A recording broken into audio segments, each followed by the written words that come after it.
यहूद और हनूद की।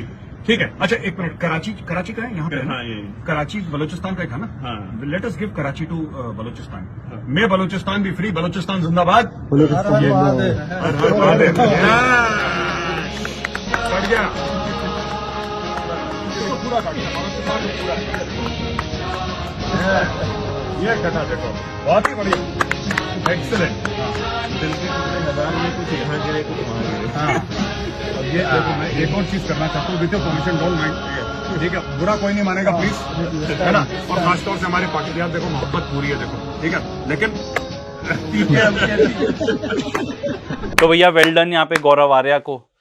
ऐसे इंसान को तो मेजर कहने में भी शर्म आती है। तो आज का एपिसोड इस चीज के बारे में है कि कैसे हमारे देश में कितने सारे लोग नेशनलिज्म के नाम पर हेट्रेड फैला रहे हैं, नफरत फैला रहे हैं, और वही नफरत फैला के अपनी दुकान चला रहे हैं, अपनी लाइफ चला रहे हैं। एंड गौरव आर्या एकदम क्लासिक एग्जाम्पल है उस चीज का। एंड हमारे देश में इतनी ज्यादा नफरत फैल चुकी है कि क्या बताओ। सबसे पहले तो मैं इनसे पूछना चाहूंगा, अगर वो लोग इंडिया फ्लैग लेके वहां पे कोई भी क्रिएटर या कोई भी इंसान इस टाइप की हरकतें करता है तो आपको कैसा लगेगा? ठीक है, क्योंकि आपसे वो चीज सही नहीं जाएगी तो आप दूसरे पर क्यों करते हो? और जो आपने नफरत की दुकान खोली हुई है उसको एक्सपोज करेंगे हम आज।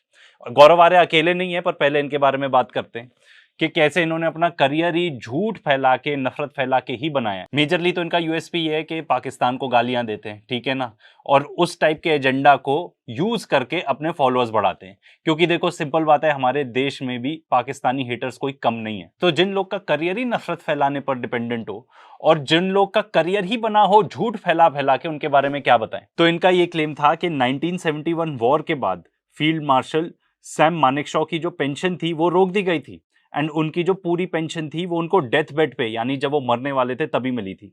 दूसरा उनका क्लेम ये था कि जो आर्म्ड फोर्सेज हैं उनकी जो पेंशन्स थी वो स्लैश कर दी गई थी, यानी कम कर दी गई थी आफ्टर 1971।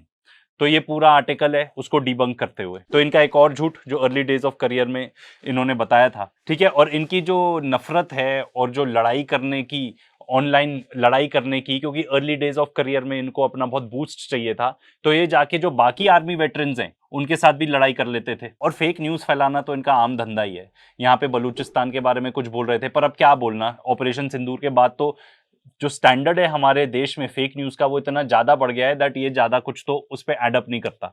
पर अब जो नेक्स्ट आने वाला है इसको देख के तो मैं एकदम हैरान था कि आदमी कैसे, मतलब आप कॉन्फिडेंस देखो झूठ बोलने का। तो ये ऑलमोस्ट 9 साल पुरानी बात है, काफी पुरानी बात है ये।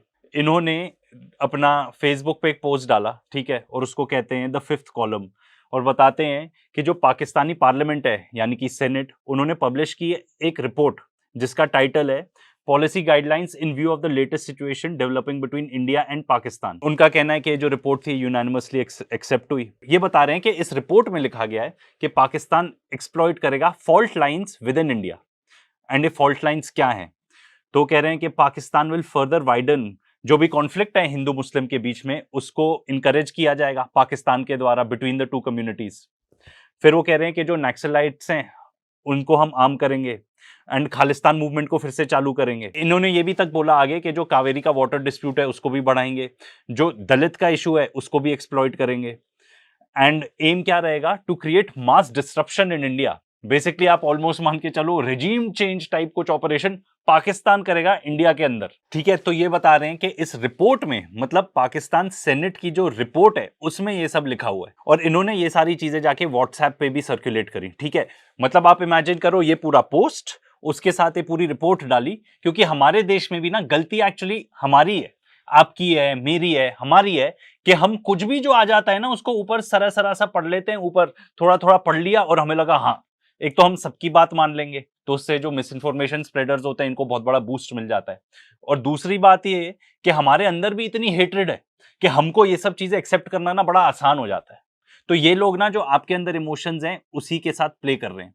अगर आप ये जाके पढ़ लो ये रिपोर्ट, इसमें ऐसा कुछ भी नहीं लिखा गया है, कुछ भी नहीं, क्योंकि मैंने जब जाके देखी ये पर्टिकुलर लिंक, उसमें ऐसा कुछ लिखा ही नहीं है। तो भाई मेरे ओपिनियन में इस आदमी ने अपना पूरा करियर जो है वो झूठ बोल बोल कर और हेट्रेड स्प्रेड करके, मतलब नफरत फैला फैला के ही बनाया है। इनके व्यूज देख लो कितने ज्यादा आ जाते हैं, ठीक है, यही सेम चीज करके, क्योंकि आपने अलाउ किया ये सब। एंड हमारे देश में तो पॉसिबल भी है ये सब करना, क्योंकि इतने सारे लोग हैं जो बस वेट कर रहे हैं कि भाई आओ, हमारे अंदर जो नफरत है उसको जगाओ और हमें ब्रेन वॉश करो। हमारी जो सोसाइटी भी है ना आज के डेट में, वो ऐसे बन गई है, a society in my opinion which loves to hate. नफरत करना हमें बहुत अच्छा लगता है, एंड नफरत फैलाना भी, क्योंकि सबसे आसान काम ही है। पीस फैलाना आसान काम नहीं है। हम ऐसी सोसाइटी बन गए हैं जिसको गाली देना अच्छा लगता है, किसी को गाली देंगे तो हमें अच्छा मजा आता है। एंड देख लो किस टाइप के मैसेजेस ये देते हैं, ठीक है, अब्यूज करते हैं एकदम आके। एंड इनकी जो ऑडियंस है उनको भी ये सब अच्छा लगता है कि वाह यार, मतलब मैं ऐसे लोगों को जानता हूं जो ये समझते हैं कि ये आदमी बकवास कर रहा है, पर उनको अच्छा लगता है जिस तरीके से ये गालियां दे रहा है। हो सकता है ये एक बड़ी ऑडियंस हो, पर अगर आप इतने समझदार हो कि आप समझते हो कि ये आदमी आपको ब्रेन वॉश कर रहा है, तो चलो अच्छी बात है। पर बहुत सारे लोगों को लगता है ये एक्चुअली इन्फॉर्मेशन देते हैं और ये चीयर ऑन करते हैं। ये बदतमीजी पे बदतमीजी करे जाए ये आदमी, लोग चीयर ऑन करते हैं। एंड ऐसे टाइप के लोग काफी हद तक मेरे हिसाब से रिस्पॉन्सिबल हैं हमारे देश के बीच में कम्युनल हेट्रेड फैलाने के लिए। मतलब मैंने शायद एक ही बार इस आदमी को पीस के बारे में बात करते हुए सुना हो, एंड इनफैक्ट उसके बारे में तो हमने बात भी की थी इस वीडियो में। एंड हमने रिक्वेस्ट की थी कि सर, गौरव आर्या सर, अगर आप तक ये वीडियो पहुंच जाए तो आप हर वीडियो में बात किया करो, हर वीडियो में बात किया करो कि पीस रहे, अमल रहे, शांति रहे। और जब उन्होंने बोला भी था तब भी हमने पॉइंट आउट किया था कि बहुत कन्विंसिंग नहीं लग रहा है। एंड ये ऐसे लोग हैं जो हमारे देश का नाम एक्चुअली खराब करते हैं।